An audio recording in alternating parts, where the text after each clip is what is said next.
This program is intended for mature audiences. Parental discretion is advised. We're getting a big tree, we're getting out all the old ornaments, and we're going to do it right. And we're putting out cookies and a bottle of beer for Santa. We're talking Jaws the Revenge. Hit it.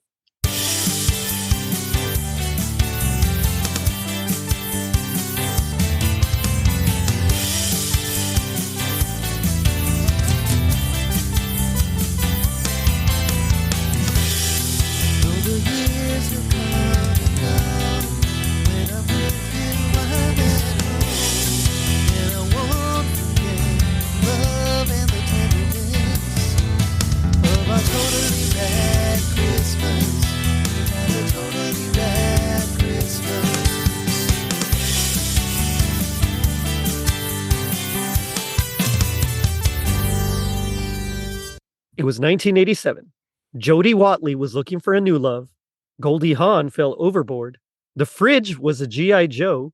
And a voodoo-controlled shark thought that this time it was personal. Or maybe not. I don't really know. It seems like it varies. Well, anyway, I'm your host, Jerry D, with another episode of Totally Rad Christmas, the podcast that talks all things Christmas in the 80s. Toys, movies, specials, music, and fads. If it was gnarly during Christmas in the 80s, we got it covered. Now, joining me are three Totally Rad Christmas All-Stars from the Film Strip podcast. It's Ron, Jay, and Lindsey. Guys, how's it going? Hey, Jerry, you forgot multiple-time Ratty Award winner, well, Ron. I thought about adding it, but I didn't want anyone to feel left out, so I left it alone. But... No, I want to rub it in people's faces. Come on, I don't got a lot going for me, man. I got to take these things. You got to take your wins when you can get them. Exactly. Right on. So it's been a minute since we've all recorded. I think it was Death Wish 3 was the last thing that we did. So it's been about a year, maybe a little over a year. But how you guys been? It's good to see you. It's great to be here, Jerry. Thanks again for having us, and especially for this movie, because this one holds a special place in my heart, and we'll get to that in a little bit. But yeah, I'm very interested in knowing everybody's Jaws rankings as well, so we'll get to that. I'm gonna tell you that right. That's easy, man. It goes right in order. Like there's no doubt. Oh, really? Oh, yeah. That's interesting. Usually people put 4 above 3 and sometimes above 2 as well. Even though because people don't understand what 3 is, but we'll get there. So. I'm into it. All right, I'm into it. But before we dive into Jaws, I want to do my brand new segment, Hit Me with the Toaster. So I'm going to ask you guys a couple of questions, and I want you to hit me with the first answer that you can think of. Okay, don't think too hard about it. Just whatever comes to your mind. Just go ahead and spit it out. So here we go. Recast the Ghosts of Christmas with Quint, Brody, and Hooper. I mean, Ghosts of Christmas Past is definitely Quint. Yeah. I think that's universal among all three of us. All 4 of us are going to say that. Yeah. Is it okay to cast Hooper as a Ghost of Christmas? Because he's definitely not Christmas celebrating. Let's just say. So. I think it's okay for the purposes of this segment. Sure. Okay. Who would you go present? I gotta put a plug in that's Brody, because he's so much in the now at all the time. He's the whole grounded part of all of it anyway. So see, I was gonna say Hooper, because Brody is more dour and right and a harbinger of doom. He is, but that's also because he's from the 70s when everything was doomed. Everybody was like that. Yeah. I mean, the man was in the French Connection, for goodness sakes. Looking at you, Charles Bronson. Weren't they in flicks together? Didn't Shatter and Charles do some stuff together? Could be. Not off the top of my head, I don't know. Yeah. All right. Okay, so you think it's going to be, it's Hooper is present and Brody is future? I would do Hooper is future, I think. Yeah, because he's got all the tech and stuff. Yeah. Okay. Yeah, but it's not about the ghost from the future. It's about the one who's the most like the ghost of Christmas yet to come. That's well, right. well, right. the truth is, he did come back and do Piranha 3D or one of those. So none of these other people came back to do these, unless you want to count Robert Shaw's kid, who's doing The Shark Is Broken on Broadway, which I understand is amazing. So, Nice. so maybe you can make an argument for that. But All right. That's- That works for me. Okay. You're having Christmas with the Brodies. What dessert do you bring? red wine. Narragansett. I don't know. They strike me as a Jello mold kind of family. I Yeah, agree. if I was going to bring an actual dessert, it would be like that. Yeah. That ambrosia salad with marshmallows and pineapple chunks in That it. is There you so go. good, That's though. it. Yeah. Yeah. That's In totally my- it. That's a good call. In the most orange, the most orange Bakelite plastic bowl I could find. Yes. Yes. Yeah, Tupperware or something, but like 70s Tupperware. Yeah. All right. Avocado Okay. green or That's something. right. Yeah, it's got to be that color. Okay, and finally, who would you rather have defending you from sharks? Ian Ziering, LL Cool J, or Michael Caine? Oh man, I got to go LL because his head is like a shark's fin. So, and because of Halloween H2O, the bullet just grazed me. The shark just grazed me. So, I mean, I'd pick Michael Caine. He's good at everything, and he makes everything better. So even if you didn't survive, at least Michael Caine was maybe the last thing you saw before you ended up in a shark's belly. I mean, also fair. and if he's like in this movie, he'll tell you some great stories before you die, or Yeah. while you die. And if he's like in the book, he might be bringing you some of the yayo along the way. That's So- right. That's right. So I wouldn't be upset if LL Cool J was the last one I saw That's either. That's to be definitely fair. understandable. So, in order to, because I'm different and I like garbage and eat garbage and have garbage, I'm going to go Ian Ziering because I might be the only person who unironically loves those stupid Sharknado movies. No, And, I dig him too. If he can protect me from a They're dumb, but I love Sharknado it. and he can protect me from Tara Reid, that's like a double bonus right there. I don't know which one's a bigger train wreck, Tara Reid or Ooh. Sharknado 5.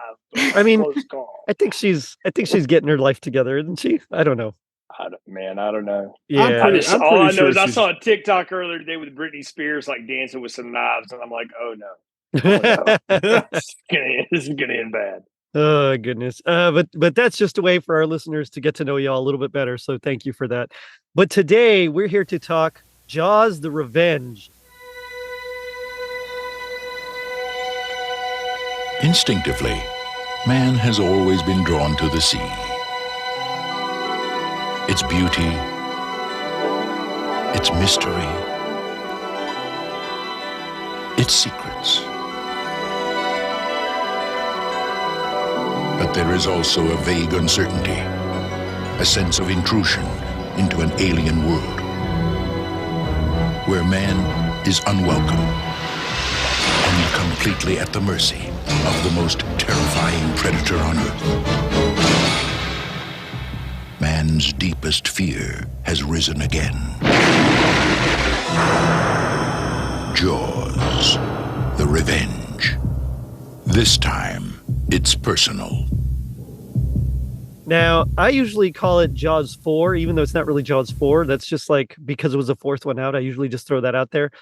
But what do you guys remember about Jaws: The Revenge? Like, what's your experience or your history with it? And why don't we Yeah, start? y'all with, go first. Yeah, I was going to 'cause say, why mine's don't we start long, with you, yeah. Ron? I remember that I want to say TNT didn't have the rights to all the Jaws movies, but they had the rights to Jaws 1 and they had the rights to Jaws 4. So they played Jaws 1 a lot. And then at that 11 o'clock to 1 a.m., or if they had the rights to Jaws 3, the 1 a.m. to 3 a.m. slot, a lot of that was Jaws for the Revenge. Nice. What about you, Lindsay? I had never seen Jaws: The Revenge. You're welcome. So this is my first really special introduction to it. All I'm right. not upset about it. I dig that. That's awesome. All right. What about you, Jay? Bro, I saw this in theaters when it came out in Nice. 1987. I've seen 2 of the Jaws films in theaters when they premiered. I saw 3 and 4 with my entire family, I should say. Nice. And if folks want to go back on the Archives of Film strip, I tell the whole story about it. But I was really into Jaws, all Jaws things, and so I saw this. My mom at the time subscribed to Reader's Digest, so I read an excerpt of the novel that was sort of based on a script of this movie at one time, and I was thoroughly confused because I had seen the movie at that point and then read that, and I was like, that didn't sound at all like what I saw. Then taped it off like Showtime or something, watched it endlessly as a kid because I was just obsessed with it. Then played the Nintendo game, and it took me forever to finally beat the damn shark. I've seen this a lot and have seen all the Jaws movies a lot, and they were just kind of a part of my childhood growing up. So yeah, I was big into this, but I think I texted Lindsey and Ron earlier today and asked them, is this the horniest shark movie ever? And then I remembered Shark Attack 3, but that's only the one scene. This one I think takes the cake. I'm just going to put that out there. It really is. Like what's his name? Mike's wife is really, she's really horny. Karen Young. Yeah. And Lorraine Gary's. I was about to say horny. Mike's mom actually as well. Her and Hoagie. And you got to wonder if like Hoagie is like he has a bunch of just island ladies. It's just. I mean, it's like the Joy Luck Club. It sure sounds like it. Yeah. It's like the Joy Luck Club showed up, and then there's like a shark movie happening at the same time. Yeah. And like a Ron Howard movie's happening between, Mike Brody and his wife and like the death of his brother and all this stuff. Like that's going on too. Right. It's like Tom Cruise and Cocktail 50 years later. Yeah. That's right. Yeah. And then you sprinkle in a little Ellen Brody got her groove back. Yeah. There you go. Yeah. Exactly. Yeah. Totally. That's what's going on here. And then you got whatever in the hell Mario Van Peebles is doing. I mean, he's just he's his own thing. But but like Lindsey said, I'm not hating it. I'm not mad at it. I'm not. I wasn't. Yeah, it doesn't fit, but it totally fits. Like you're right. It's a whole mishmash of things, but something about it just makes it work. I mean, it doesn't work, but you know what I mean. It works on that level. And I gotta say, so I remembered the first Jaws, and I've seen that one like a million times. I love that one. The sequels, I think I might have seen each one maybe once, and then maybe bits and pieces here and there. So watching it again for today was like the first time I'd seen it in probably a decade or two. But I really enjoyed this dumb movie.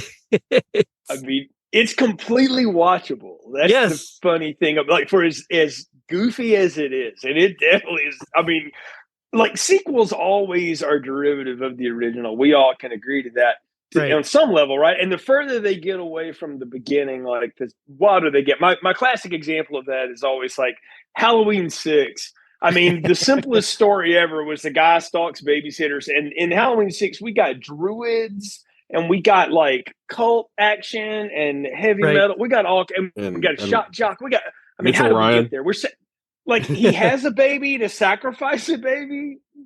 For reasons like, I mean, see what I mean? And so by Jaws, like you had this story of this man who's afraid of the water, who's a sheriff of water town, and this unstoppable thing gets in the water. And what does he do? He turns to the salty dog and the newfangled dude to help him kill it, and ultimately he has to overcome all these things, right? And but it's this story about these 3 men. Really, it's like a 2-act play about these guys bonding, and so there's a lot of machismo in that movie, but not in like I wouldn't say in like what we may think of as a more modern toxic way, but it's very much a story about men. It's a drama in a lot of ways. And then you have Jaws 2, which is like a slasher movie. It's like a Friday the 13th movie but with a shark.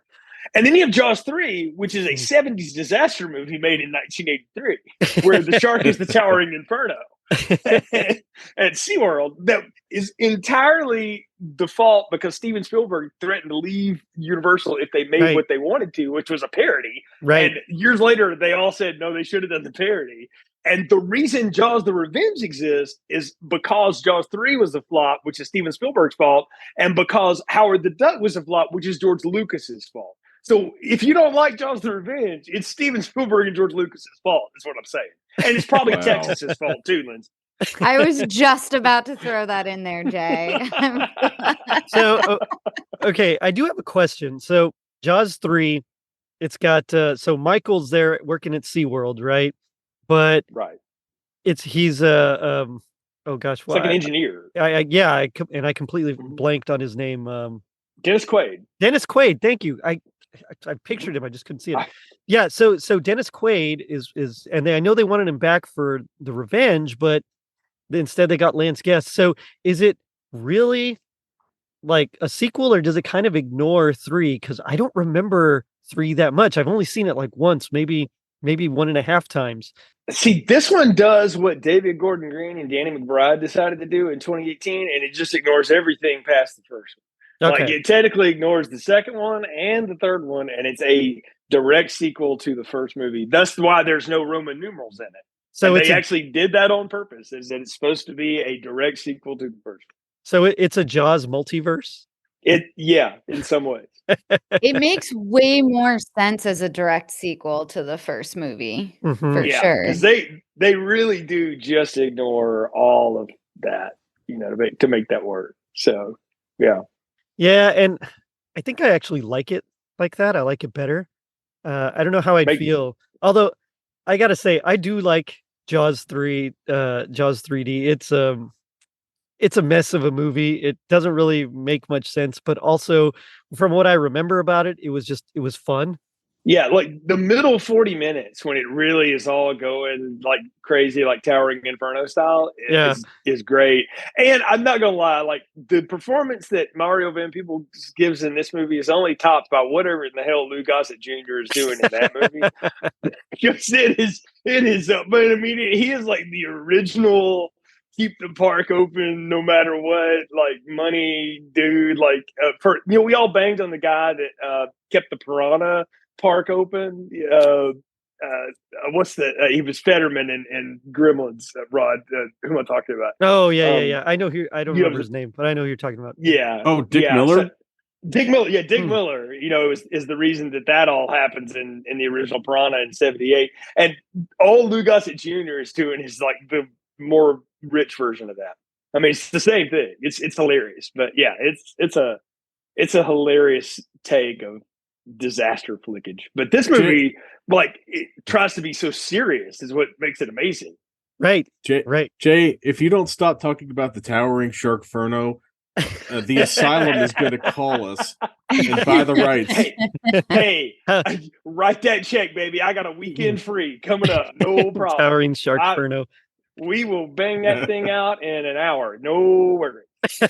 I got you right here. No I gotta problem. say though, like the opening to this movie was really great. It's it's very, I mean, it's Christmassy. There's like the carolers. There's the band practicing, and the mood, I mean- like the mood just is set immediately with the music. Like the composer like took it really seriously. I felt like he Mhm. and a lot of the shots in this film were actually quite beautiful as well. I thought some of the cinematography was great, even though they showed the shark a lot, which they probably shouldn't have done. But Yeah, boy, Well- that thing looked rough. Ooh.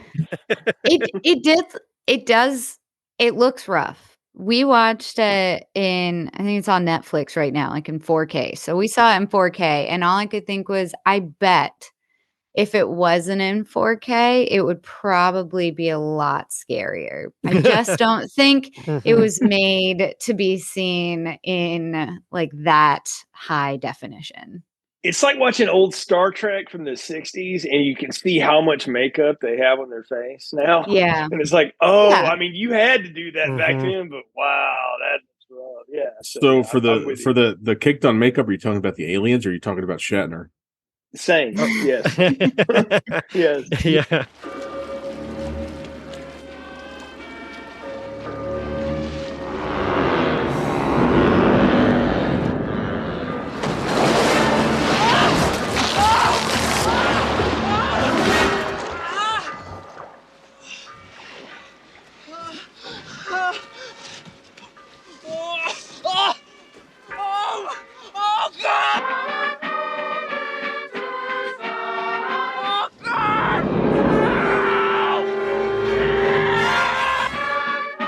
I'm with you, Jerry. Like the music in this, like the score is really good. It's one of the best renditions of Williams' score, and he didn't do it, but it's his stuff. And then all the other stuff with it. But what I think is hilarious about it is that this movie is juxtaposed. Like you have the first Noel going on while there's a freaking shark attack happening, and it's a shark that like set it up. Like he like moved a piece of wood to like make this all happen. And what is only weird is in the PlayStation 2 Jaws game, they basically have you do that crap. Like in the game. And I was like, see, this movie's just ahead of its time. Like the shark can think.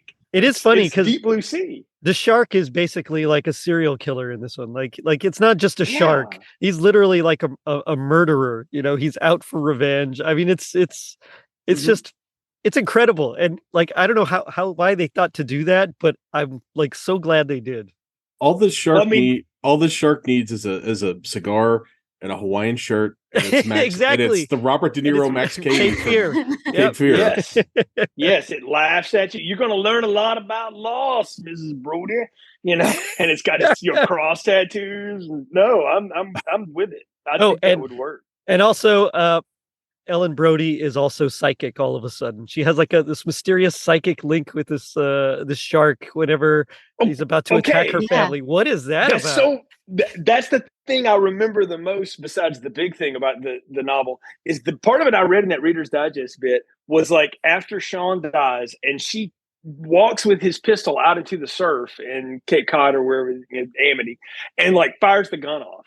You know, a bunch, and the shark is coming for her, and she feels that and turns around and runs out of the surf. She never sees it. She never sees the fin or nothing. And like they cut to the shark, and if the shark had been given dialogue, it'd be like, "Damn it, almost."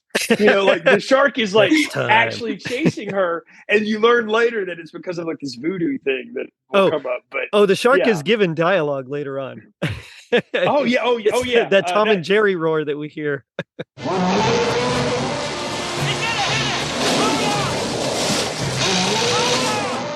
I heard they had to steal that because the sound editor like refused to do that. Like he's like no, and so they went and stole that out of a Tom and Jerry to lace it in because he was like, no, that's the dumbest thing I've ever heard. He said the shark is already like dancing on the water. What the hell else do you want? You know? But no, I just remember that, and then years later, I dug that novel up and like I read it because a friend of mine was talking about it, and I just tore through it, you know, and I thought, wow, this is actually a much more interesting idea. I know why they didn't shoot it, but this would have been way cooler if they had gone with this whole like drug cult, Papa Shanko, almost live and let die shit that novel tries to lay off in it. Jaws, it's hilarious. Oh, I totally would have been in for sure. Mm-hmm. Live and Let Die. I love Live and Let Die. If they could have gotten Yaphet Kotto to play that, like that would have been man. Oh man. Which in '87, what the hell was he doing? I mean, come on, he could have done that. No, he'd done the Running Man earlier, and that's about it. Oh yeah, see, so he wasn't above. Yeah. No, it's so you're right. In the novelization, there's like a whole voodoo thing, and I guess Mike Brody somehow upsets I don't know if it's PC to say it now, but we'll say he upsets those two guys. He from Weekend at Bernie's 2 who bring Bernie back to life as a voodoo guy. That's right. Yeah. And they're like, and they go and they say in their best Jamaican accents, "We got something for you now, man." Well, I mean, he does what everyone who watches The Righteous Gemstones wants to do, or what Liam Neeson's trying to do in Leap of Faith to Steve Martin, and it exposes this guy for being a fraud, and like the witch doctor guy, which is incredibly racist and stupid. But I mean, they're just playing on the stereotype. But he exposes him for it, and then to get him back, the guy finds like the funny thing is that they play it off that the shark attack that kills the younger brother is an actual just shark attack that happens. It's just like the weird happenstance. So the mother becomes like a little disassociated by that. And then the voodoo doctor finds out about that, or the alleged voodoo doctor finds out and decides to use that. And that's when he channels the shark. And y'all, in this novel, there are chapters of the shark like fighting squid and sort of having this inner monologue. It's amazing. I mean, it is unreal as you follow the shark from New England to the Bahamas. So I kind of want to see a shark in Bernie's blue jacket with his sunglasses now, Right. just trying to get the Brodies, dancing to the music. Oh man, like I'm into that. Oh. Let's do that. So, Yeah. for this witch doctor, Jay, I'm picturing the voodoo guy from Child's Play. Yes. who yes. Okay, yeah. who gets into it with Charles Lee Ray. But alternately, I'm also thinking of the song. I told the witch doctor Mhm. a shark is after me. Boom, boom, boom, boom. I love it. I would be there for all that. And here's the thing that they really screwed up with doing this is all of that could have, if they couldn't get Yaphet Kotto, they should have just had Mario Van Peebles doing that. Because who needs two PhDs working on conch shells at the same time? We would have all bought it if it was That's just right. Mike Brody. But no, I mean, look, like I'm not going to sit here and try to argue that this movie's anywhere near what the original Jaws was. Right, But of I course. can't also not tell you that it doesn't look incredible. Like it's shot. It is shot really well. Mhm. Yeah, there's a lot it's of beautiful really shots. good. And for even except for the shark itself, which is this dying piece of rubber that's falling apart in the ocean after 4 movies or whatever. There's- Like in 4K, everything else looks amazing. Like I've been to the Bahamas. I'm like, yes, that's what it looks like. It still looks like that. It's amazing. It's beautiful. I love the clear water and all Mhm. that. That's also the joke is like something that big you would see. It would be like driving from Dallas to Midland, Jerry, where you just see Midland in the distance. Like you'll Right. see it for hours. Yeah, So, nice.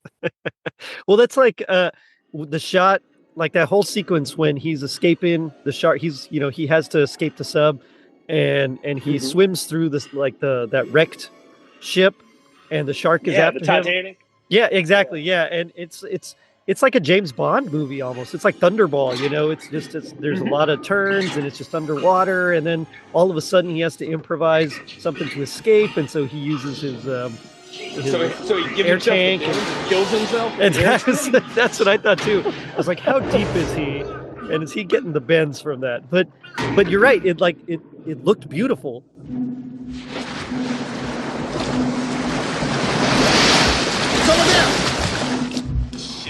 Get the bang sticks, we're going down. Bang sticks are no good, man. Going down, Oliver!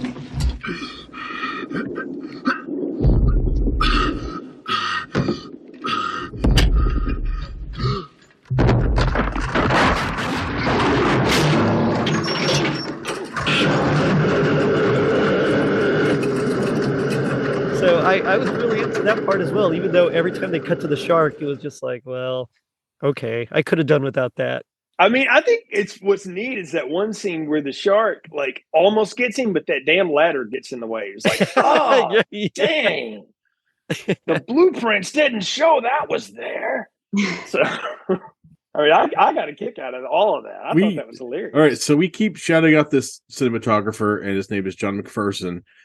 What I wanted to bring up, Jerry, is this dude shot everything great in the 80s. He shot a bunch of V. He shot he started shooting out on Kojak and the Incredible Hulk, but then he did Amazing Stories where he won an Emmy. He did V. He did Alien Nation. He was the cinematographer for the 1985 classic, which has one of the most famous topless scenes in movie history, Just One of the Guys. Oh, yeah. He did the cinematography for both Batteries Not Included and Short Circuit 2, which is somehow more racist than Short Circuit 1. Which, yeah. Yes, it I was. mean, Or there's Fisher like Stevens. a trifecta of Fisher Stevens racist movies, the 2 Short Circuit movies, and My Science Project.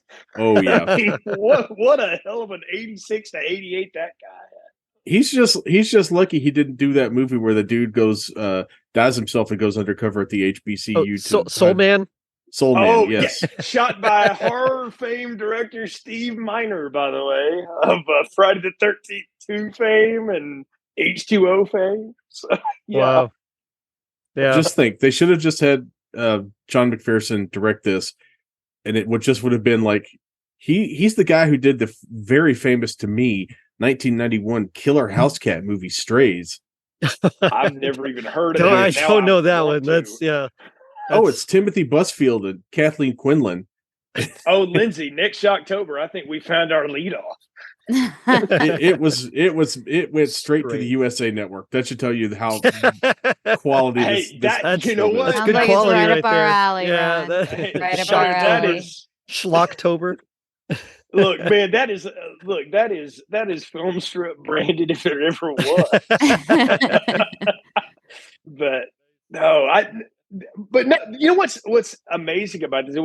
There's one kind of again, it's a somber note. Is the little girl? Oh in this yeah, movie, you know, tragically got Barcy, right? murdered. Yeah, Judith Barcy. And I did not know this until recently because I was digging up stuff to do this podcast. Lance Guest and her apparently got on so well on set. He was a pallbearer at her funeral. Yeah. Really? I was like, dang, man. I mean, he like took that hard. And That's like I read a depressing. couple little interviews. Yeah.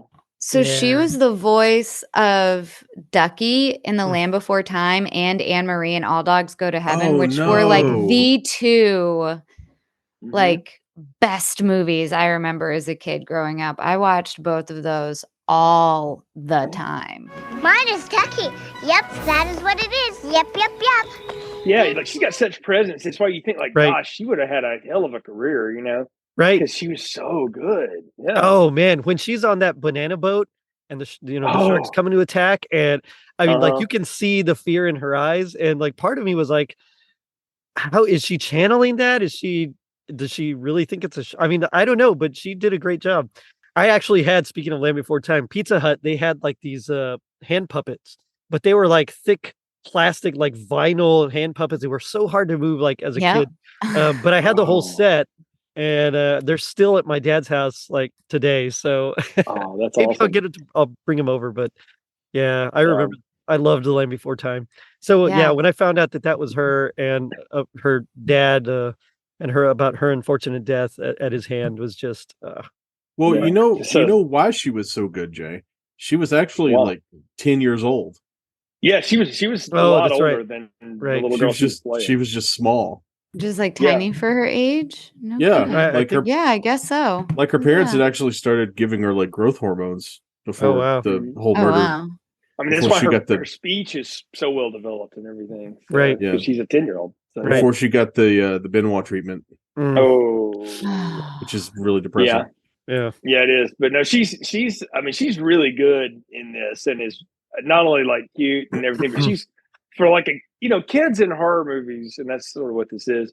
Like they're a dime a dozen. Like, do they actually know what's going on? I don't know if that's really what this is. I don't even know No, I don't know if I'd mean, it wants classify to it as I don't know, I've- man. Some of the romance in this is pretty horrific. there Look, you go. Moreover, some of the response to the romance is horrific. Like Michael Brody has what every 30-year-old man in the world dreams of in a wife in terms of how into him she is. And all he can think about is his mother. Yeah. And I know there's like a whole like cinema thesis paper on like it's an Oedipal complex and the shark is that and all whatever. But Mhm. just on the surface, if your wife is throwing her underwear at you, bro, and you have a small kid, man, you got to like get away from the window. Like, you gotta talk.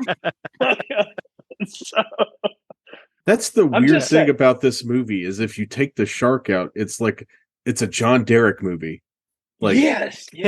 it's like Yeah. perfect. It's like Perfect 10 or one of those other terrible, awful John Derek quote unquote comedies where Bo Derek is just slobbering all over whatever actor he Right. has standing in for himself. Right. Or it's a Brooke Shields situation too, like any of that. Oh, You know, yeah. Or Ron, it's early Lifetime.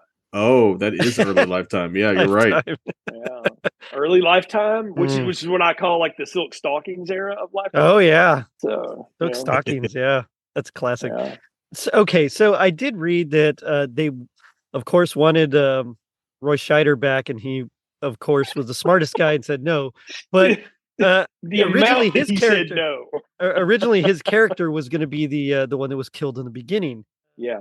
which that's really strange if that had happened, because then his wife like moves on super fast Right. with Hoagie. Yeah. Like that's a wow, okay.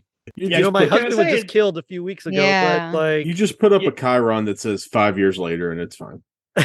that's true. Right. But I That's mean, true. like I like that. I respect Roy Scheider immensely for going no. And there's no money on earth that would make me do that. And to which Michael Caine says, $1 million will work. and so which is what he got paid to do this.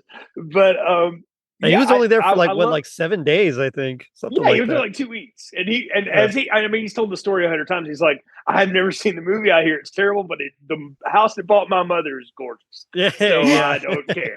And I'm like, well, good on you. And this was during that period where Michael Caine was making like just a bunch of nonsense movies that nobody remembers, you Yep. know. But he won an Oscar for like the year Hannah and her before he sister. did Well, this movie. right, Hannah and Yeah. her sisters, yeah. Which is why, yeah, but like you're right. He was just doing everything. I looked up his IMDb page and I was like, this is nuts. This man is doing 3-4 movies a year, just cranking them out. Just like Bruce rolling in the Willis dough. nowadays, you know. We call that the. What do you mean? I've got to pay taxes in the UK. I live in America now. Yes, That's right. I'm going to do Exile on Main Street with this. So, no, I look. I like Michael Caine in anything, even a bad movie. He makes. I'm with Lindsey. He makes it so much more respectable. And then when he shows up in like good things, he makes it even better. Like I recently revisited a lot of the Nolan verse, and of course he's in a bunch of them. But maybe my favorite one, and this may be controversial, but is The Prestige. He gets the best FU line in cinema history, I think, at the end of that movie. If you haven't seen it in a while, and what he tells Hugh Jackman, and it's amazing, and I love him. I will watch him literally read a phone book at this point. Like he's that good. And I'm glad he's still with us. The man's 90 in 2023. So what was that movie that he did with Roger Moore? Oh, I can't. Like they're throwing darts is what I remember most about it. Yeah, I can't remember the name of it. Drive me nuts now. Yeah. Bullseye? Yes, Bullseye. Yes, Bullseye. Yes. They used to show that on HBO all the time. So, and I hate to say it, but I think that was like my first real like exposure to Michael Caine. How was it terrible, Bullseye and not Dirty Rotten Scoundrels? Right? I don't know. That's wild. Yeah. But that's where I like first learned of this guy. And so then anytime I saw him in anything else, I was like, oh, it's that guy. It's that's fair. See, I think I saw I think Get Carter or one of I saw that early on, like I don't know, just some TBS situation. Wow, I was like, man, this guy's awesome. You saw a great Michael Caine movie first. Yeah. That's why I remembered that. I'm like, wow, I got one of the good ones before he decided to sell out completely, and then like got rediscovered because Christopher Nolan also loves trash. Let's all just be, and like his favorite movie is Talladega Nights, y'all. So like this man loves to find 80s trash and resurrect it. That's why Matthew Modine like got back into the zeitgeist, because he stuck him in The Dark Knight Rises. Right. So I mean, yeah, like I wish I could be Christopher Nolan's friend. Heck yeah. Wait, Lindsey, where did you first discover Michael Caine? I'm pretty sure it was Muppets Christmas Carol. Oh no! I mean, fair as well. Classic, yeah. Which is still the first Christmas movie I watch every year, like right around Christmas season time when it's time to pull out all of them. Yeah. Christmas Carol, Muppets Christmas Carol is the first one every year. I mean, next to the George C. Scott one, that's my favorite one too, Lynn. So I'm good. It's so good. It's funny you said that. I literally last night I was just like, oh, what am I going to watch? And I just turned on that 1984 Christmas Carol. Yeah, that's a great one, man. It's so well done for as cheap as they made that. It's amazing how good that turned out. Yeah. So my favorite part of this movie is when Gonzo pops up and says, "Jake, who is not dead," and it's a real applause line. That's good. Yes. Excellent. Yeah. Have you seen that original ending, that US theatrical release version? Has everybody seen that? I have not. I've only ever seen the happy ending, quote unquote. Yeah. Same. Yeah, it's better. I mean, it really is. Like because there's no way he ever would have survived that bite. I mean, the shark's literally like biting him in half in his chest. On his torso. Yeah. No, that guy is so dead meat. That was a like test screening thing, and right now I remember though when I saw this in theaters. I think by the time I saw it, it was the exploding ending. Oh, okay. But when I saw it on home video, I saw the bloody ending, the stabbing ending. And I always was like, huh, it's one of the first times I realized like there are different endings to movies, because I was still pretty young at that point. Oh, it wasn't And Clue? I was like, huh. Yeah. And I was like, oh, what was okay? Confession: I've never seen the movie Clue ever. What? That's like one of my all-time favorites.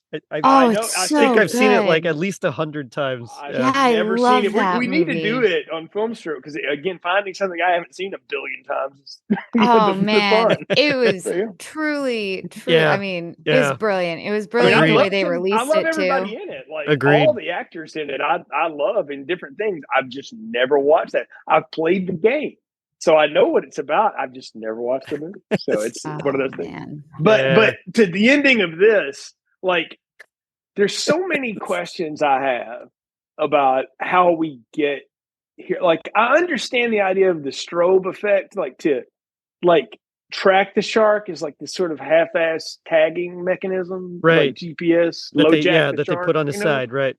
Yeah, right. But how that becomes like a shock system, like I know there's like dialogue about it, but I need somebody to tell me like how does that work exactly? So I don't get it. Okay, well, and maybe you guys that know more can correct me if I'm wrong, but I know that a shark uses some sort of like electromagnetic, almost like pulse, but they can feel like changes in electromagnetic waves, and that's kind of how they navigate. Right. And so basically what this machine did was kind of turn those inward and make the waves reflect off of itself, essentially. So the shark was like, just didn't know what to do because it was just feeling everything from this one direction from inside itself. And so that's kind of why it went crazy. Now, why it roared, I don't know. That's a whole other thing. I mean, but, yeah, that's a different moment. But that actually makes a lot of sense. And I'm like, they like had the shark start like they basically did the Samuel L. Jackson lightsaber on it like with Palpatine. Right? They just turned the force lightning inward. Pretty much, yeah. Turned it on himself. Yeah, exactly. He's too dangerous to be left alive. I mean, I like that. I'd never heard that. I was gonna say like played an Uno reverse card, but I guess that's about. I mean, also fair. So you got to reverse the polarity on your reverse card. Shark strobe light disco ball thing. Are you telling me they crossed the streams on the shark? I think that also works. They totally crossed the streams. I would accept that answer as well. Oh man. The other thing that I always think is funny with this movie is so a shark kills her son. Her husband died because he's afraid of sharks. So she goes to the Bahamas, an island, basically, yes, to get away from sharks. I mean, it's just maybe she's into Gestalt therapy. I mean, you don't know. I mean, it just seems like if sharks are ruining your life, like move to like Ohio or like Oklahoma, something landlocked, where sharks just can't get you. I don't know. It seems true. That always every time I think about this movie, it's just that's a little suspect there. Now, am I the only person on the podcast who has been to the Bahamas multiple times? I've only been the once. So, I've never been. Oh, you at least once, Jay. Did you do the thing where you got on a cruise and took the cruise from Miami to the Bahamas for the day and then came back that night? We actually left out of Miami, went to the Bahamas, went somewhere else, and then came back to Miami. So yeah, but didn't go back and forth like that. No. Oh no, ours was just a back and forth trip, and we had there. That is a beautiful country. Oh, yes. And this movie does it justice because like all these beaches and all that water and the cool festivals and stuff that all that is completely. I mean, they definitely shot this in the Bahamas because it looks exactly right. Look, but Michael Caine said at that point in his career, he was doing movies for two things: the money or the location. And this one had them both. It was $1 million to go to the Bahamas for 2 weeks. He was like, wasn't a lot of it shot in Hawaii as well? They shot it in the Bahamas and they shot it, I think, on the back lot for the. Okay, I thought it was also Hawaii. I don't know. Maybe I'm wrong. Some of the inset stuff because they had to get like a lot of the Amity stuff, like the tank with the water, because obviously it's like anybody that had worked in these movies before is like, bro, don't put that in that water, like that shark will die. Like the Bahamas is much better. Florida, oh yeah, but no, because they shot Jaws 2 in Orlando. But they were like, yeah, we put that in that salt water up north, man. It'll wreck it. So they all knew, they'd all heard, so they were aware. And I think like a lot of the crew had worked on at least a couple of the movies, so like they were at least aware enough to do this. I gotcha. Well, the thing is, we could have had a cut of this movie that had they were going to make a little shark like the whale in Star Trek 4. So they're in a different world. This is a version of a movie that's got a great looking shark in it because ILM did the shark in Star Trek 4 or did the whale in Star Trek 4. Holy cow, that would be unreal. Yeah. I mean, seems like they could have just used like stock footage of sharks as well, like just from documentaries, and it probably would have looked I don't think better. they could even afford the stock stuff anymore because it was so old what they had from the people in Australia at that point, and then what they had used for Jaws 3, like it was so grainy they couldn't use it. And then they just decided also because Howard the Duck lost all that money, they're like, we ain't got money for that. So, how can we do Jaws on the cheap? yeah, exactly. That's exactly what happened. Is let's do Jaws on the cheap. So that's why this movie, 3/4 of it is, the world's a better place when sons dance with their mother. That's a whole like thing. New Year's Eve shit and all of that. That's why you got all of that going on.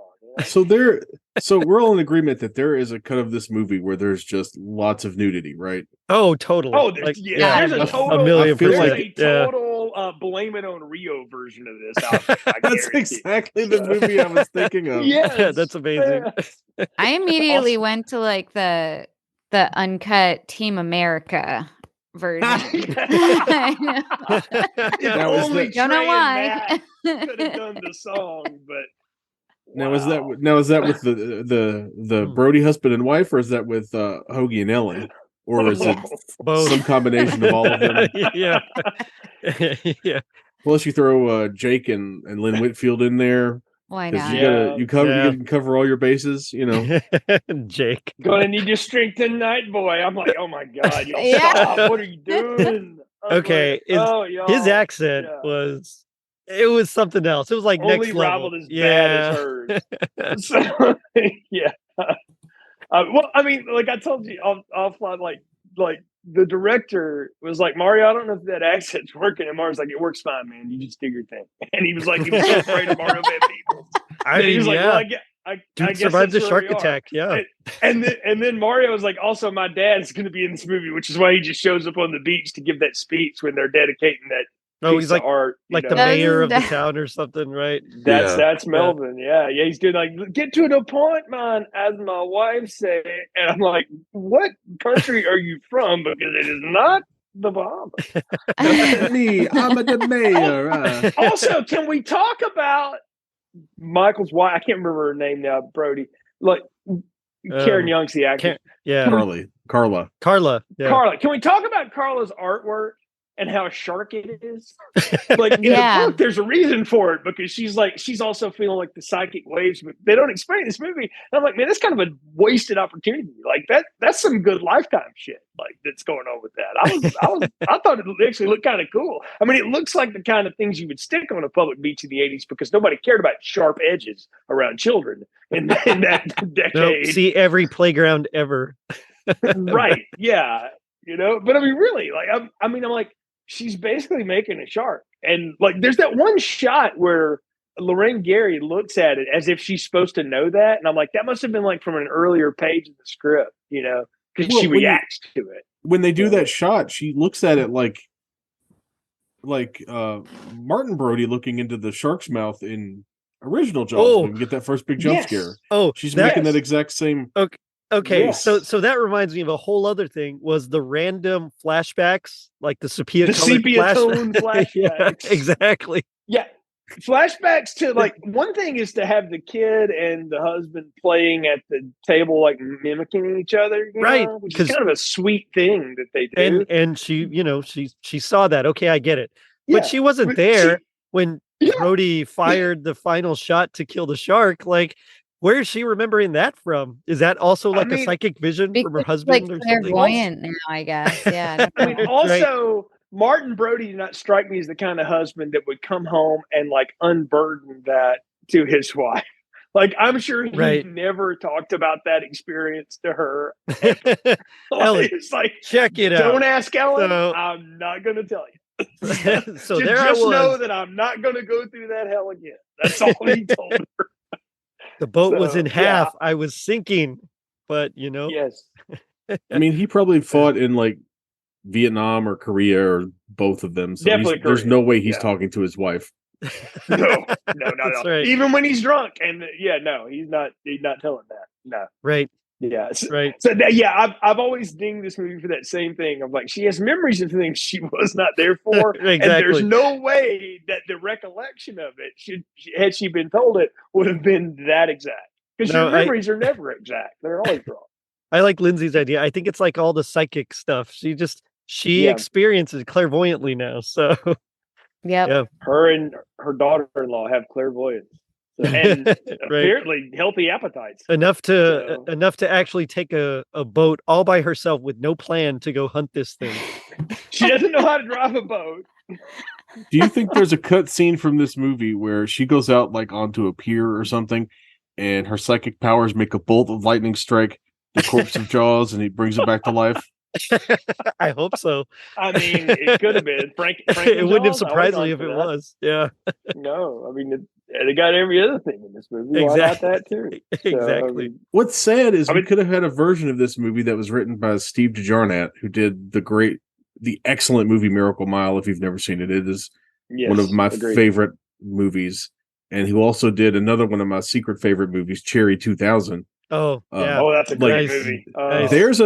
There was a version of this movie, like in our alternate universe. There's a world where he wrote this movie, but because of because after Howard Duck ran the head of production out of Universal, ran him out, he got replaced by the new guy's pet favorite, which is really sad. Yeah. It could have worked too. One thing I really like is, as we kind of alluded to earlier, the fact that once you stab something, it just explodes. Yeah, just randomly. I forgot that lesson in physics. I know. I mean, believe me, even 1987, 11-year-old me walking out of the theater was sort of perplexed as to how we got there. Right. And then when I saw it like bleeding to death in a later cut or whatever, I'm like, oh yeah, that checks out. Like that actually looks kind of, I've got to say, like that's some pretty good effects. Yeah.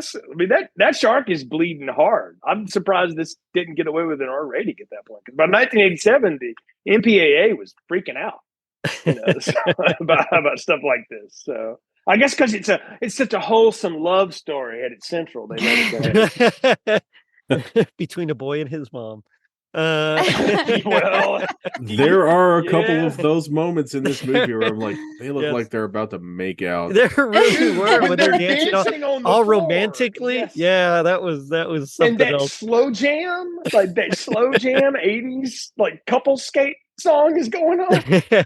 Which, okay, so Lance Guest, of course, I knew from Halloween 2, but mostly from The Last Starfighter. Like that was one of my favorite movies, just all time. Mm-hmm. So when I found out he was in this, I was like, awesome.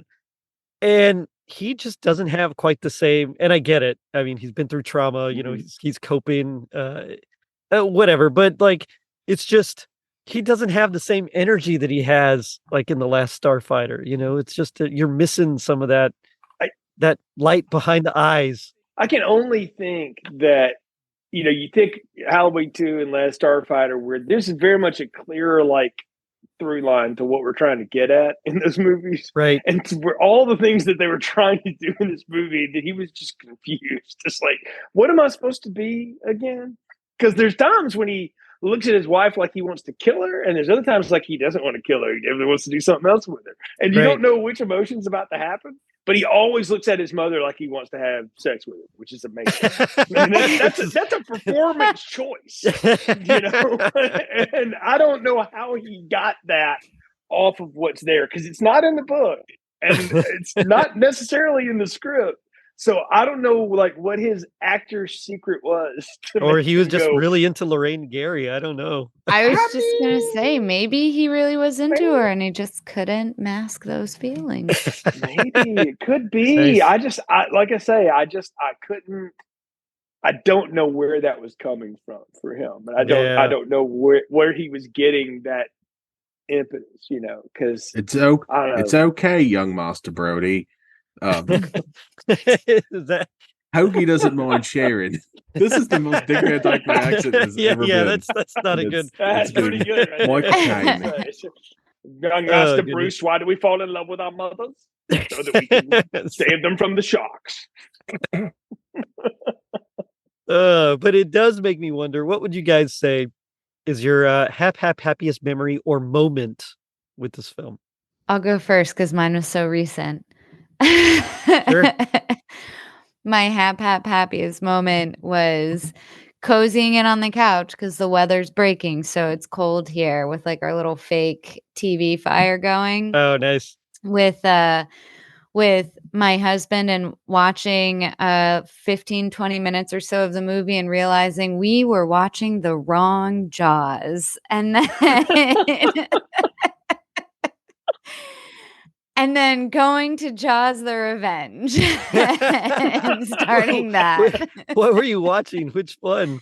Just the regular Jaws, first Jaws, the OG Jaws. And I wasn't thinking. I was just like, oh, we're doing Jaws tonight. And then like 15-20 minutes into it, I had a thought and I was like, wait, I don't think we're doing Jaws. I think we're doing another Jaws. And I look at my phone and I check like our text chain, Jay and Ron, and I was like, I just went, oh crap, we're watching the wrong Jaws.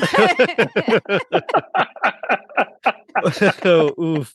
I mean, to go from Jaws to Jaws the Revenge like that, I'm sorry. That's a heck of a whiplash. That's brutal. Yeah. Honestly, it really wasn't as bad as you would think, because like we said earlier, it's really a direct sequel to Jaws. So it flowed into each other pretty well. But that was a fun moment. And honestly, and this is my first time seeing it, I was expecting it to be just so much worse. So I set the bar really low, and I honestly pleasantly surprised. Even Brian didn't hate it. So he was like, after we saw it, I think the first one's probably better. And I said, well, yeah. 1,000,000%. Slightly. Yeah, maybe just a little. I don't know.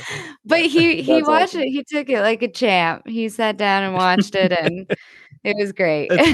That's like I make my wife watch all these terrible 80s like made for TV Christmas movies because I have to cover them for my show, and I feel so bad doing it, but she's a trooper, so yeah, I give him the option. I give him the option. So he knows he has an out. He doesn't have to. Sometimes he stops watching, a little bit through, and he's like, I'm going to go do something else. But you have fun with this. Yeah, I know it's really bad when my wife decides she wants to go wash dishes instead. Yeah. It's like, ooh. Sorry. Can I tell y'all real quick? I had that happen recently. Like, I told my wife to watch No One Will Save You on Hulu because I thought she'll dig this. She calls me, wakes me up after she's watched this and said, did you really think this was good? Like, she had like thoughts about it. Like, she needed to let me know that I was wrong. She's like, are you podcasting about this? Is that why you made me watch this? Like, no, but we might. Like, no, you shouldn't. I've been worried about anybody. She went on this whole diatribe. I'm like, I wish I was recording this, but also, ouch. Oh, Jay, I feel like we should have Rachel and Brian just do a podcast together. I think it would be hilarious. One episode. Yes, and it's spouses of film strip. There have been movies after the fact that there have been movies after the fact where Brian's been like angry that he has sat through it. And I'm like, you didn't have to do that. Right. Yeah. You had the option, and he goes, I can't believe you're going to give us a medium popcorn. That's ridiculous. I love he's indignant about the rating. This That's is what's bad. Oh, hilarious. yeah. That he'll always ask me, what are you going to rate it? I need to know. what kind of woman am I with? I mean, Brian's No, I been on the gotcha. show, so he knows how we roll. Yeah, I mean, he like, knows. this isn't secret, but He that, knows. that I had to share that real quick because it That's just was- awesome. it's so similar to what you're talking about. Yeah. That's awesome. What about you, Jay? Oh man, my happiness moment with this is when the shark roars at us at the end of the movie. Because at that point I'm like, well, F you two then, movie. I know you don't care, and neither do I. And maybe I shouldn't. And you know what? It's on me for expecting more. And so Yep. yeah, like the first time, like I was confused by that. Later, as an adult, I thought, man, that's just a bridge too far. And now I guess I'm just getting soft in my old age. But I'm like, I don't know. It kind of fits the motif of every other damn thing that's going on in this movie. So if it didn't roar, I might be a little depressed, you know. So I'm okay with it.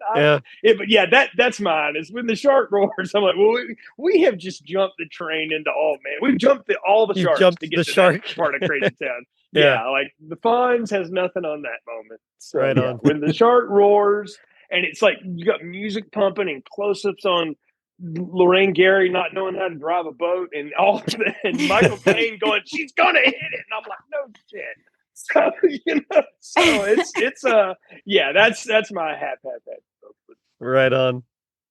Ron? And my happiest moment was as you were recording this episode, my wife comes in from work while I've got myself muted, sees me wearing my Hooper beanie, and gives me a big double thumbs up. And I'm like, oh yeah, we're talking about Jaws 4, and this is my Hooper beanie, and she's like, 2 thumbs up. Right on. Holly knows. But also, who doesn't want to go for a ride in Hoagie's drug plane? Because clearly he's going to let you drive. Number one, two, he doesn't care. Totally would. He's ready to die. So he doesn't care if you let go of the wheel and it dives straight towards the ocean. He's into that. Yeah. Well, he's got all those gambling debts, right? There's a cut of this movie that's like there's a cut of this movie that's like Crash. Yes. Where he's like, I have to have the accidents in order to feel something. Are you talking about the David Cronenberg? The Cronenberg crash, the good one, not the real other one. crash. Yeah, not that fake ass crash. Yeah. No, there's a version of this where he's like, I used to be racist, but now I actually quite like those people in the Bahamas. No, I like the Cronenberg one better. Yeah, no. I've seen Holly Hunter over there, and yeah. Oh man, no, I think for me, of course, I want to say all the Christmassy stuff is just amazing. But no, I think the best moment for me, my happiest would be when Jake is found alive. And Michael Brody actually says, "How are you still alive?" It's like, wow, that's exactly what we're all thinking. It's like this guy, I don't know if they realize how ironic that is. Audience feedback card. That's right. That's why. That's right. Man. I appreciate the attempt at trying to lampshade this Exactly by making him ask the question we were all wondering. They're like totally. You were literally us. bitten in half, my dude. Yeah. They should be hauling you up like Anakin Skywalker after the end of the third episode Revenge 3, of the where he's Sith. just like a torso man. He is deader than Nephew Fred at the end of Jaws 3, who gets crunched as Lou Gossett Jr. lets the nephew go and saves the frizzy-headed white lady underwater after the shark attacks. Like, but because they all live, it makes this a comedy, not a tragedy. Well, there you go. There you go. That's a good one. That's the Piranha 3D rules, I believe, because most of them live. It's just a joke. Except for Jerry O'Connell in that movie. But. Oh yeah, that's he died. No thanks. Yeah, yeah. Gotta adjust the way I'm sitting now. Yeah, right. But if all the edible stuff didn't make you uncomfortable, that just did. that totally did. Yeah. That was the one. Yeah. But now we come. I got to talk about. Okay, about go the ahead. Christmas Go thing ahead. real quick though, because Yeah. I did get a laugh out of this. And Lindsey, I wondered if you did too, just from a theater perspective, having a theater background. They're trying to like organize the play of the names or whatever, and the director's so frustrated. He's like, "Oh, gee," and and the Lord goes. The kid playing the Lord goes, "I'm over here." I thought that was a great joke. I was like, that's funny. Like that. It was. I mean, yeah. it just flies by, but I'm like, that's like, okay, somebody at least was having a good time making this movie. Like, maybe they knew what they had. I don't know. I feel like there's a lot of earnestness in this film. Yeah. Yeah. No, but no, I've seen some breakdowns. I've had people walk off set. Well, I haven't, but I've seen people walk off set. Like before. Jaws roar type breakdowns, or just both. Yeah, I've crying, yelling, angry walking out. I mean, you're in a really volatile situation anyway. Everyone's super high emotions because they have to be. So, I think you just get used to it, especially if you're in something really dramatic. Like someone's gonna break down crying in the middle of rehearsal at some point during the process. It's gonna happen. So that's funny. Super how high, it goes. the cast of Jaws 4, ladies and gentlemen. That's right. Just can only imagine. I wonder. No, never mind. I'm not going to say it. So now we come to my favorite part of the show, which is a little segment I like to call "Gag Me with the Spoon." So this is where we do our best impression of our least favorite part of the movie here. So as a guest, I'll let you go first. Just kind of set up the scene for us a little bit. So you're standing on a boat that your mother stole, and you watch your best friend / PhD candidate pal just got bitten in half by a shark, or so you think. So what you do in super slow motion is you yell, "Jay!"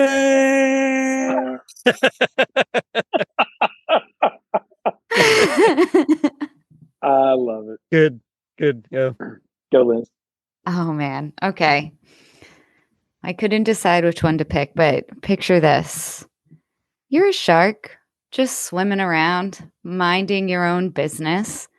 And then all of a sudden, you see a tasty treat that you're trying to go after. It's been a few days, need a little goldfish in the belly. And then you just get stabbed in the side with this thing. But wait a second. Am I beautiful? Is this? I kind of love this new little trinket. Can you do the other ear, please? I can't go around with just one. It is the 80s. And this, sir, is on the wrong side. I think Marsha Warfield had a couple of those on her talk show. I think so, yeah. That. Oh, goodness. That's good. All right. What about you? I'm going to go with a little different interpretation of this assignment. And I'm going to do a dramatic reading of what I consider to be some of the excellent dialogue in this movie. Imagine yourself in the Bahamas. It's a hot January afternoon because it's hot in the Bahamas all the time. And your wife is standing there in overalls and a do-rag with a blowtorch. And you're arguing about your dead brother and your mother's sexual proclivity. And you look at her and you say, "I've always wanted to make love to an angry welder. I've dreamt of nothing more since I was a boy." With all the sincerity of a cardboard cutout. Oh. You forgot the part where they roll around on the floor. I did. That definitely has metal shards. I did forget the totally. Yeah. As they make love below the shark. You're correct. Jeez. Oh man. And let's not forget the fact that this is a saltwater environment. Those aren't just shards of metal. Those are rusty shards of metal. That's even better. That's definitely a tetanus situation, hepatitis C situation going on. Dude, this is. Hoagie already probably gave them both hepatitis C. It's fine. That's probably true. Okay, so I couldn't decide between two. One of them I actually kind of like the line. It's just the accent really threw me. But instead, I think I'm going to go with this one. So, this was only on some of the TV versions here, and this I don't like this as much because it really doesn't tell you anything at all. It's ridiculous. But it's the narrator saying, "Since time immemorial, events have taken place with no evident reason for their happening. Such phenomena has been man's dilemma and the subject of constant philosophical discussion. When there is no factor motivating an event, no case of cause creating effect, what triggered the action? Fate or circumstances? What you are about to see concerns such an event. Maybe you can determine whether we are dealing here with circumstances or fate." So it's like, Jerry, I've heard that version, and I've always interpreted that as like, we know what you're about to watch. For the next Exactly. 93 minutes is incredible bullshit. But that's exactly what it is. It's like, we don't know either. So That's like Rob Zombie's intertitle card on his Halloween 2, like the white horse equals rage, because obviously you'll never get it from the narrative that's about to unfold. That's right. Yeah. No, Jay, you're wrong. This is Criswell introducing Plan 9 from outer space. Yo, that's There you go. actually yes, that is so good. But yeah, Anyway. that's good, Jerry. That's good. I forgot about that alternate intro with the like. You can imagine the voiceover actor going, "What?" That's exactly right. Yeah, like what? How does this relate to whatever? Oh, just put it in. Just put it in. It'll be good. Yeah. Yeah. Okay. But So that you know, narrator guy, do you think they gave him some of that good John Larroquette from Texas Chainsaw Massacre weed in exchange for reading that? I mean, he sounds like Larroquette in a lot of ways. I'm surprised it's not Larroquette at that point. that'd be so awesome if it was. For half a minute. Yeah, He could afford to Flip off buy a his night own court. weed by this time. He'd had that night court money. Like they literally just night court money. Yeah, they finished wrapping an episode of Night Court, and he came straight over to do the the voiceover. Oh, I was just gonna say, I would like to see MST3K do this movie. I don't believe they have, but there might I don't think there's a riff tracks for this, but there really should be. They don't do those standalone riffs anymore as much. But I think the problem is Universal has held onto the rights of this like an iron fist. Like they're milking every dime of it they can, and those guys do have to pay license fees at some point. So they're not going to pony up for that. So someday, which is weird because we can dream. The weirdest part about this movie is it somehow made $50 million. I know because people like me were idiots and saw it. So, but it was considered a flop. It's the craziest thing. Yeah. I mean, it got panned like hell. Like, people destroyed it, you know. But I mean, rightfully so. I mean, it is right. It's not a good movie, but it is. Yeah. I mean, but it's a like again, like there are bad movies that like you can't even watch, and then there's a bad movie that's like, well, I mean, I could just throw this on while I'm running the vacuum and turn around when something edible or the shark roars. And there we go. You can make a good drinking game out of it too. So. Oh man. Something edible this way comes. But I do got to ask. So G.I. Joe taught us that knowing is half the battle. What do you think the other half is? Copious amounts of sweat. Knowing that when you push the accelerator forward, the islands get bigger. And when you pull it back, they get smaller. And of course, modern avionics in one sentence. If knowing is half the battle, the other half is things explode when you stab them. That's how knives work. Yes, there we go. Can you imagine like Halloween, knives. Michael Myers just stabbing people and they just explode? Right. I want to see that version like so bad now. Actually, I kind of would 100% watch that. Right? I mean, things do explode in Halloween too. Just random car crashes that result in incredible. But it'd be funnier if it was a stab explosion. Right. True. It would. Michael. Yeah, that'd be great. So I thought if knowing's half the battle, the other half is just taking a bigger boat. They definitely have a bigger boat on this movie. I'll say that. Crickets. All right. What's funny is, so I pulled up Roger Ebert's review of this movie, and he says He says that in some scenes, the shark's skin looks like a canvas with acne. And that is an incredibly accurate description of this shark. Yes. It's because they had to shoot it full of so many steroids to get it to work again. It's like an 80s wrestler past his time. You know? Oh, dude, that's another Asylum movie. That's for tomorrow night's recording. Oh, goodness. Yeah. But guys, it's been so much fun talking about this with you. Tell me about your show or anything else you guys got coming up. Just plug whatever you want. Go ahead, Ron. This is your thing. So our show is the Film Strip Podcast. We talk about movies in a pretty similar manner to this.